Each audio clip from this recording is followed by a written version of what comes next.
Hello বন্ধুগণ, কেমন আছেন সবাই? আশা করি ভালো আছেন। আমিও ভালো আছি। নতুন একটা দিনে নতুন একটা ব্লগে সবাইকে স্বাগতম।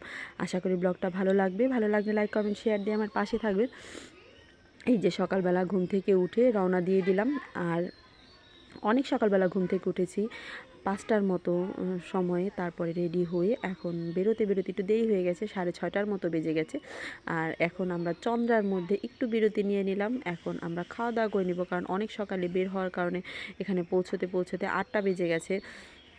অবশ্য যে লাইন দিয়ে এসেছে এটা ছাড়া অন্য লাইন দিয়ে যদি আসতাম বাসে তাহলে আরও দেরি হতো, কিন্তু চন্দ্রা দিয়ে আসার কারণে একটু তাড়াতাড়ি হয়েছে। আর এখন যেহেতু তাড়াতাড়ি পৌঁছে গেছি, তার ফলে আমরা একটু নাস্তা করে তারপরে আমরা টাঙ্গাইলের উদ্দেশ্যে রওনা হব। এই যে এখানে রুটি নিলাম, তারপরে ভাজি নিলাম, ডিম ভাজি নিলাম, এগুলো দিয়ে এখন আমরা নাস্তা করে তারপরে আমরা চলে যাব।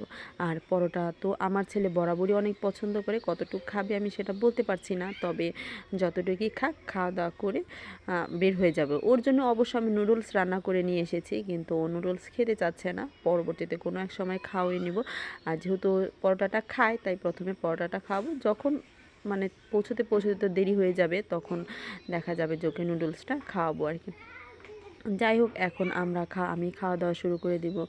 আর মা আর ছেলে তো খাওয়া শুরুই করে দিয়েছে। আর এই হলো দেখুন, অনেক দিন পরে আমি মুখে মাস্ক পরেছি। আমি সচরাচর মাস্ক পরি না, আমার পরতে ভালো লাগে না, কিন্তু আজকে ইচ্ছে হলো তাই পরলাম। আর মা অনেক রাগারাগি করে কেন মাস্ক পরি না, তাই আমিও মাস্ক পরে নিলাম। খাওয়া দাওয়া শেষ, এখন আমরা আবার বাসে চড়ে উঠে বসলাম। এখন আমরা চলে যাব টাঙ্গাইলের উদ্দেশ্যে। এই যে দেখুন, জ্যামের মধ্যে বসে আছি, একটার পর একটা গাড়ি যাচ্ছে, আমাদের গাড়ি একদম থেমে গেছে।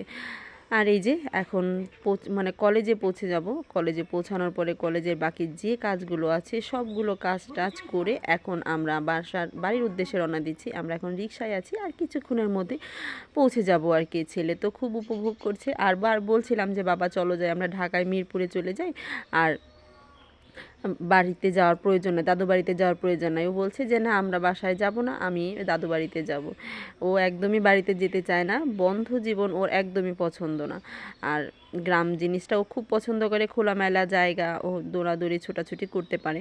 আর এই যে দেখুন কি সুন্দর পরিবেশ, ভালো লাগলো তাই একটু করে ভিডিওটা তুলে নিলাম। এগুলো আমাদের বাড়িতে যাওয়ার পথে দেখা যায়। আর একদমই এখন বাড়ির কাছে এসে পড়েছি, খুব কাছে। আর বেশিক্ষণ লাগবে না, 1-2 মিনিটের মধ্যেই আমরা দেখা যাবে যে বাড়িতে পৌঁছে গেছি। আর খুবই ভালো লাগছে, অনেক দিন পরে, প্রায় 1-1.5 মাস হয়ে গেছে আমরা বাড়ির এদিকে বাড়িতে এসেছি। আর গ্রামের বাড়িতে আসলে কিন্তু এমনিতেও অনেক ভালো লাগে, আমারও আমার ছেলেরও যেমন ভালো লাগে, আমারও কিন্তু ঠিক তেমনই ভালো লাগে। যাই হোক, এই যে একদম বাড়ির কাছে এসে পড়েছি, এখন আমরা শুধু রিক্সা থেকে নেমে যাব আর কি।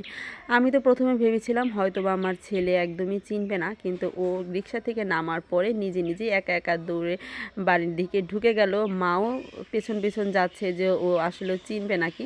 তারপরে কি, যেহেতু অনেক সময় হয়ে গেছে বাসাতে পৌঁছাতে আজকে তো স্নান করা হয়নি, তাই মা ওকে শরীরটা খুব ভালোভাবে মুছে দিচ্ছে, যেন ধুলাবালি বা ঠান্ডাটা ওর না লাগে। তাই খুব ভালোভাবে শরীরটা মুছে দিচ্ছে। আর শরীর তো কোনোভাবেই মুছতে চায় না, একদম দুষ্টুমি করে। এখন ওকে নিয়ে যাবে হলো কলের দিকে, যাতে ও পাটা ধুয়ে দেয়, কারণ আসার পরেই এই যে মাটিতে খেলাধুলা শুরু করেছে, সারা পায়ে একদম মাটি ভরিয়ে নিয়েছে, যার ফলে ওকে পাটা ধুয়ে এখন আমরা ঘরের দিকে যাব আর কি। এই যে মা ওকে পা ধুয়ে দিচ্ছে। আর এখন তারপরে খাওয়া দাওয়া করে নেব।